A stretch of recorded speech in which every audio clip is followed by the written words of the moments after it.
안녕하세요. 30대 초반의 여성입니다. 제 사연을 비유하자면 구정물에 발목까지 담궜다가 놀라서 뛰쳐나왔다고 표현할 수 있겠습니다. 어이없고 황당한 모녀 때문에 제 인생까지 골로 갈 뻔했다가 겨우 탈출한 이야기를 풀어볼게요. 저와 남편은 회사 동료의 소개로 만났습니다. 1년 정도 사귀고 나서 자연스럽게 결혼까지 골인한 경우입니다. 남편은 유흥을 좋아하지도 않고 그렇다고 여자를 밝히는 스타일도 아니에요. 사귀는 동안 서로 언성을 높이는 일도 없었고요. 결혼 이야기가 본격적으로 오가기 전에 재산이나 그런 건 정확히 몰랐지만 어느 정도 하고 다니는 걸 보면 짐작은 할 수 있잖아요. 서울에서 살면서 멀끔한 차림새를 하고 다녔고 제 생일 때는 분위기 좋은 곳에서 식사와 목걸이를 줄 정도의 센스도 있었기에 솔직한 말로 아주 없는 사람은 아니구나 싶었지요. 무엇보다 결혼을 약속할 때만 해도 남편과 저는 서로 참 좋아하는 사이였어요. 그래서 남편의 청혼을 기쁘게 받아들일 수 있었고요. 결혼 이야기가 나오고서야 시아버지는 오래전에 돌아가셨다는 걸 들었습니다.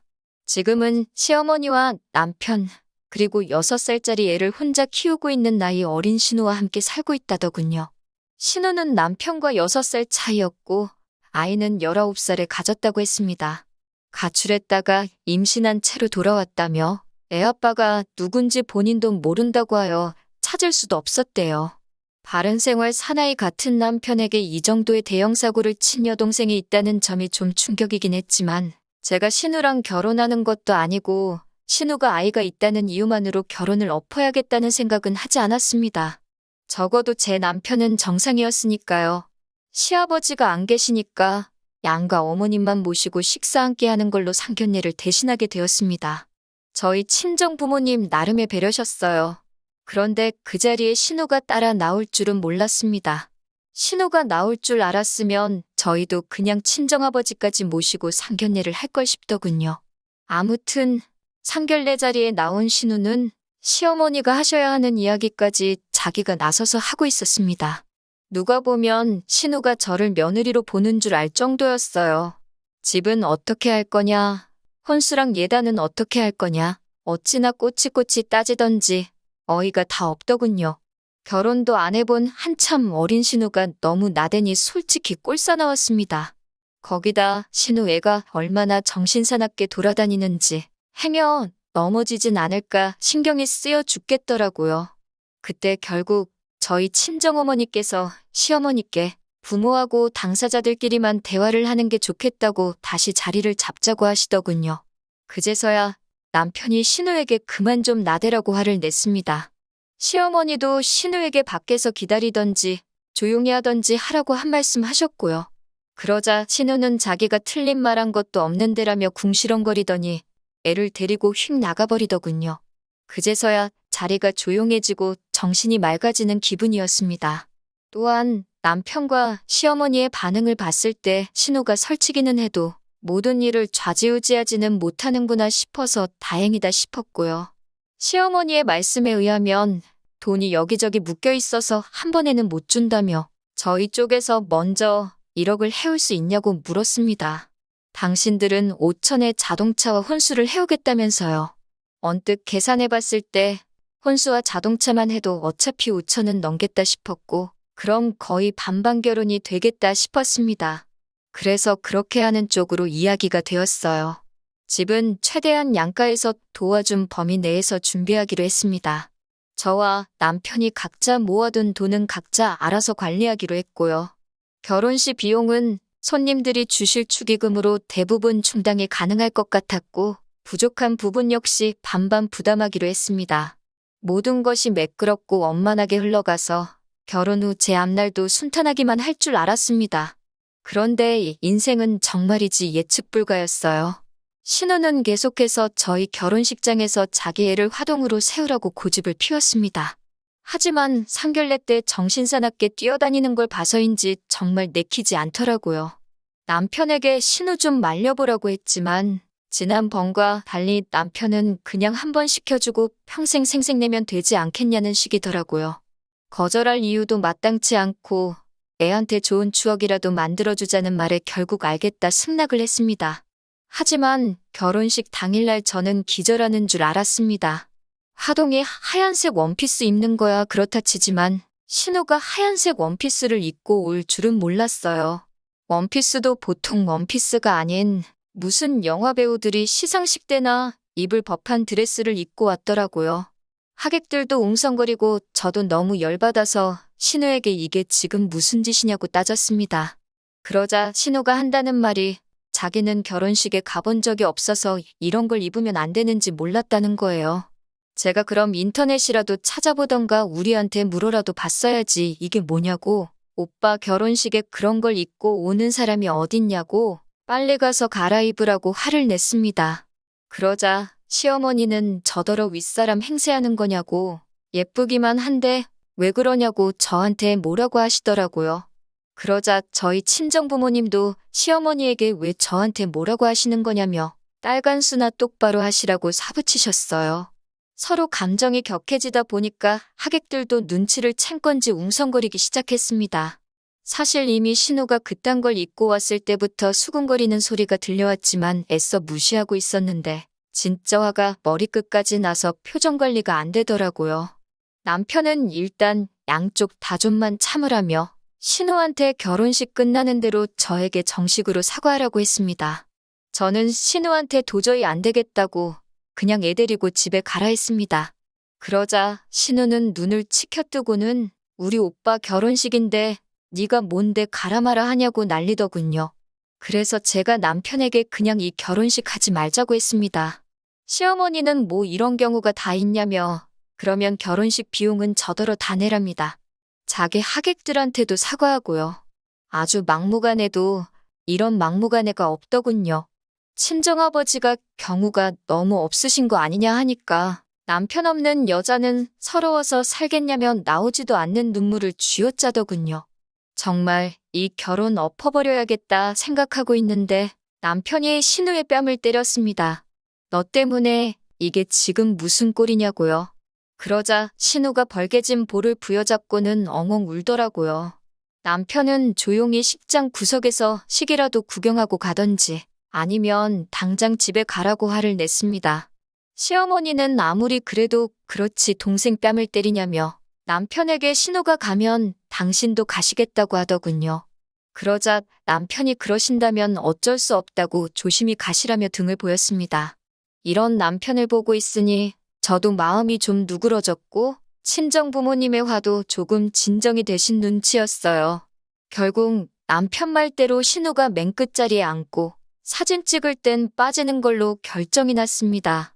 문제는 화동의 엄마인 신우가 맨 뒤에 있으니까 애가 앞으로 오질 않는 거예요. 한 걸음 걷고 지 엄마 쳐다보느라 뒤돌아보고 또 한 걸음 걷고 뒤돌고 아주 미치겠더군요. 거기다 신우는 일어나서 핸드폰으로 동영상을 찍고 있으니 모든 하객들 시선이 또 그쪽으로 향했어요. 그렇게 화동인 시조카가 저희한테까지 오는데 천년만년은 걸린 것 같습니다. 완벽하진 않아도 저 나름대로 꿈꾸던 결혼식이 있었는데 하나부터 열까지 마음에 드는 게 없어서 너무 속상했어요. 게다가 식을 마치고 사진을 찍으려니까 신우가 아무 일도 없었다는 듯이 시조카 손을 잡고는 앞으로 스물스물 나오더라고요. 그래서 제가 안 된다고 막으니까 저더러 빠지래요. 저 없이 자기들끼리 가족 사진을 찍겠다면서요. 친정어머니가 결혼식 사진에서 신부가 빠지는 게 말이 되냐며 정말 경우 없다고 살다 별꼴을 다 겪는다고 화를 내셨고 저는 열받아서 먼저 자리를 떴습니다. 나중에 사진 나온 거 보니까 기어이 저 없이 시어머니하고 남편 그리고 신우랑 시조카까지 넷이서 찍었더라고요. 더 열받는 건 결혼식을 마친 직후였습니다. 신혼여행을 하와이로 가기로 해서 공항에 가야 했습니다. 웨딩카는 남편이 자기 친구가 해주기로 했다며 걱정 말고 자기만 믿으라고 했거든요. 그런데 막상 결혼식 끝나고 공항에 가려고 차는 어디 있냐고 물으니 자기가 가지고 온다고 잠시만 기다리라는 거예요. 얼마 후 남편이 가지고 온 차는 벌써 누가 몇 년은 탄 것 같은 중형차였어요. 저는 당황스러워서 이게 뭐냐고 물었더니 시어머니가 너네 공항 간다며 우리도 공항 가야 되니까 같이 타고 가자 하시더군요. 불길한 예감이 들었지만 일단은 안 갈 수도 없는 노르신이 차에 탔습니다. 그것도 시어머니가 당신 멀미하신다고 앞에 앉으셔서 저는 뒤에 신우랑 신우 조카랑 앉아 있었어요. 공항에는 왜 가시냐 하니까 집에 남자라곤 저희 남편 하나인데 이제 없을 거라 생각하니까 서운하기도 하고 무섭기도 해서 여행 가신답니다. 공항에 도착해서도 저희 곁에서 떨어질 생각을 안 하시길래 저는 어디로 가시냐고 물었습니다. 솔직히 같은 곳으로 간다고 하실까봐 무서워서 여쭤보질 못하고 있었어요. 하지만 왜 불안한 예감은 늘 맞아떨어지는 걸까요? 시어머니와 신우의 여행지는 저희의 신혼여행지와 일치했습니다. 저는 남편에게 잠깐 이야기 좀 하자고 한쪽으로 불러낸 뒤 혹시 알고 있었냐고 물었습니다. 그러자 남편은 저에게 진정하라며 가서는 완전히 따로 다닐 거니까 신경 안 써도 된다고 하더군요. 제가 그 말을 어떻게 믿냐고 그러니까 진짜라고 믿어달라고 자기도 시어머니나 신우하고 같이 여행 다니기 죽기보다 싫다며 자기만 믿으라더군요. 진짜 서러워서 눈물이 나고 열받아서 욕이 나오는 상황이라 가기 싫었습니다.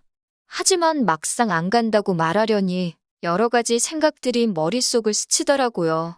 결혼식 직전에 그 난리통을 피우고 주변 사람들한테 신혼여행을 왜 안 갔는지 어떻게 설명할 것이며 친정 부모님은 무슨 낯으로 뵐 것이며 그럼 파혼을 해야 하는 건데 결혼식에 참석한 하객들은 저를 어떻게 생각할지 아무리 생각해도 답이 안 나오더라고요.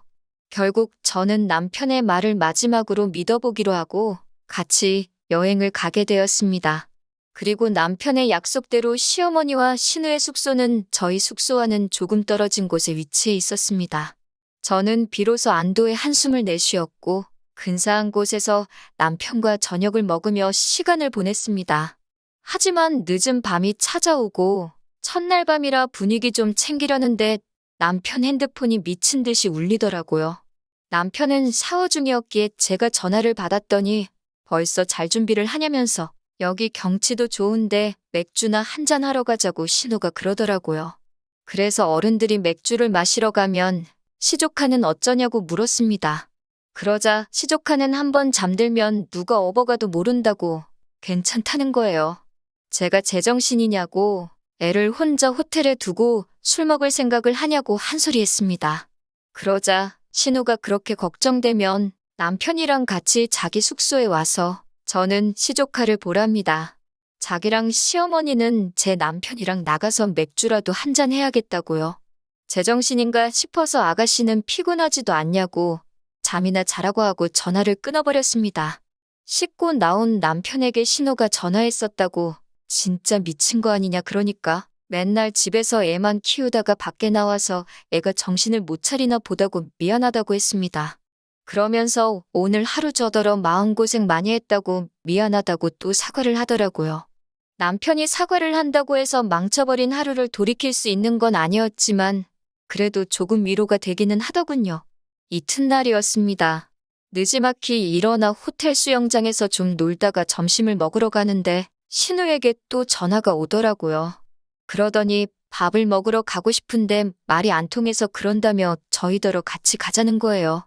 한 끼 정도는 같이 먹어도 괜찮지 않겠냐며 제 눈치를 살피는 남편에게 안 된다고 하기도 그래서 알겠다고 했습니다. 밥을 다 먹고 나서 당연하다는 듯 신우랑 시어머니는 먼저 자리에서 일어났고 계산은 저희가 했습니다. 한 끼 사줄 수도 있는 거고 그걸로 기분이 나쁘진 않았습니다. 문제는 그 이후에 발생했어요. 신우가 밥도 다 먹었고 이제 어디 갈 거냐고 물었습니다. 계획대로라면 저와 남편은 하와이 특산품도 사고 쇼핑도 하려고 했는데 왠지 사실대로 말하면 신우랑 시어머니가 따라올 것 같았습니다. 그래서 제가 어머님이랑 아가씨는 저희 신경 쓰지 마시고 즐거운 시간 보내시라 했어요. 그런데 남편이 눈치 없이 우리는 쇼핑 갈 건데 같이 가겠냐고 묻더군요. 제가 남편을 쳐다보니까 쇼핑몰이 얼마나 큰 줄 아냐면서 그 안에서 따로 다니면 된다는 거예요. 울며 겨자 먹기로 쇼핑몰도 같이 갔습니다. 솔직히 이때부터는 저도 한국 가서 단판을 지어야겠다는 마음이어서 표정 관리가 전혀 되지 않았습니다. 그러다 명품 매장에 가게 되었어요. 검소하신 저희 친정어머니께서는 생전 당신 손으로 좋은 브랜드 가방 하나를 사시는 법이 없었거든요. 그래서 어머니 가방이랑 아버지 신발이라도 사갈까 하고 들어가게 된 거예요. 그런데 진짜 저일 쫓아다니나 생각이 들 정도로 소름 끼치게 신우랑 시어머니가 뒤따라 들어오더군요. 그러더니 시어머니가 제 옆에 바짝 붙어서는 뭐 사려고 그러냐면서 갑자기 당신도 하나 사달라 하시더군요. 예단으로 이미 다른 브랜드에서 하나 싸드렸는데 그러시니까 당혹스럽더군요. 그때 남편이 시어머니와 신우에게 하나씩 고르라고 그러면서 장모님 거랑 같이 계산 좀 해달랍니다. 자기가 다음 달 월급 받으면 준다나요. 저는 신용카드 한도를 핑계로 저희 어머니 가방만 샀고 그때부터 남편도 감정이 상했는지 저에게 말을 걸지 않더라고요. 저는 몸이 안 좋다는 핑계로 먼저 숙소에 들어와서 곰곰이 생각을 해봤습니다. 남편이 겉으로는 아닌 척 하면서 저렇게 신우와 시어머니를 챙기는 건지 말이에요. 저녁 시간이 다 지나서 남편은 숙소에 돌아왔고 저를 보더니 화는 좀 풀렸냐고 묻더군요. 남편에게 시어머니와 신우가 내일도 같이 다니게 되는 거냐고 물어봤습니다. 한번 그냥 떠본 거였는데 남편은 아차 싶다는 표정을 짓고 있더군요. 그러면서 오늘 하루 같이 다녔는데 뭐 큰 문제 없지 않았냐면서 내일까지만 동행하고 내일 모레부터는 정말 우리끼리만 따로 다닐 거라는 거예요. 저는 마지막으로 사주신다는 차는 어떻게 된 거냐고 물었습니다. 남편은 멋쩍은 표정을 지으며 어제 공항에 타고 온 차, 그게 우리 차라고 하더군요. 해주신다는 5천도 신혼여행 다녀오면 주신대서 집 계약도 미루고 있었는데 뭐 하나 약속한 대로 된 게 없더군요. 저는 남편에게 그냥 이쯤에서 헤어지자고 했습니다. 결혼 잘못한 것 같다고요. 결혼식장에서 신우가 한 진상짓부터 여기까지 따라와 신혼여행을 망쳐버린 당신 식구들하고 평생 부대끼며 살 자신이 없다 했습니다.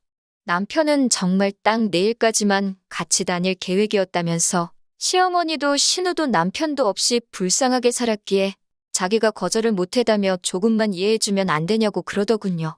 같은 여자로서 생각을 해보라는 둥, 역지사지도 모르냐는 둥 말이지요. 저는 열심히 떠들고 사과해대는 남편을 뒤로하고 저 혼자 다른 호텔을 잡았습니다. 그리고는 귀국날까지 남편 연락을 받지 않았어요. 분이 풀리지가 않아서 어떻게 골탕을 먹일까 하다가 호텔은 남편이, 비행기 표는 제가 결제했다는 사실이 기억났습니다. 저는 제 티켓 날짜는 하루 당겨놓고 남편 티켓은 취소해버렸습니다. 한국에 돌아오자마자 핸드폰 번호를 바꾼 뒤 친정어머니 핸드폰으로 남편에게 전화를 걸어봤습니다. 전화를 받은 남편은 전화 건 사람이 저라는 걸 알고는 악을 쓰더군요. 어떻게 그럴 수가 있냐며 제가 그렇게 독한 여잔지 몰랐다나요. 제가 마음대로 생각하라고 내 돈인데 내 마음대로 왜 못하냐고 그랬습니다. 그리고는 니네 가족이 내 결혼식 망치고 내 얼굴에 똥칠한 거에 비하면 아무것도 아니지 않냐고요. 인생 교훈 더럽게 배운 셈 치고 놔줄 테니까 다신 제 눈에 띄지 말라고 했습니다. 그날 밤 남편이 친정으로 절 보러 왔더군요. 친정아버지가 저 대신 나가시더니 멱살을 잡아 끌고 집 안으로 데리고 오셨습니다. 아버지가 무서운 목소리로 호통을 치시며 너 같은 자식한테 내 귀한 딸을 보낼 뻔했다며 한 번 더 찾아오기만 하면 2번 다시 2발로 못 걸어 다니게 한다고 울음장을 놓으셨어요. 그렇게 남편과 저는 지저분한 듯 깔끔하게 헤어졌고 주변 사람들한테도 신우와 시어머니의 진상짓 때문에 없던 일로 하기로 했다 설명했어요. 사실 설명할 필요도 없었습니다. 다들 결혼식장에서 생중계로 무슨 일이 있었는지 봤으니까요. 결론적으로 저는 지금 혼자입니다. 진짜 남자 만나서 망하는 여자는 있어도 혼자라서 망하는 여자는 없다더니 그 말이 딱인 것 같습니다. 다음에 누군가를 다시 만나게 되면 그때는 가족들부터 만나볼 작정이에요. 저의 배우자를 가족으로부터 뺏고 싶은 마음은 없거든요. 그런데 제가 그 집 아들을 빼앗아갔다고 생각하는 가족들이라면 저랑 가족이 되기 전에 미리 놓아주려고요. 물론 그런 사람들을 다시 만나진 않겠지만요. 질질 끌지 않고 빠르게 결정 내려서 얼마나 다행인지 모르겠네요. 아무쪼록 남편은 집에서 아버지 역할도 하고 신우 남편 역할도 하면서 평생을 그렇게 살았으면 좋겠습니다.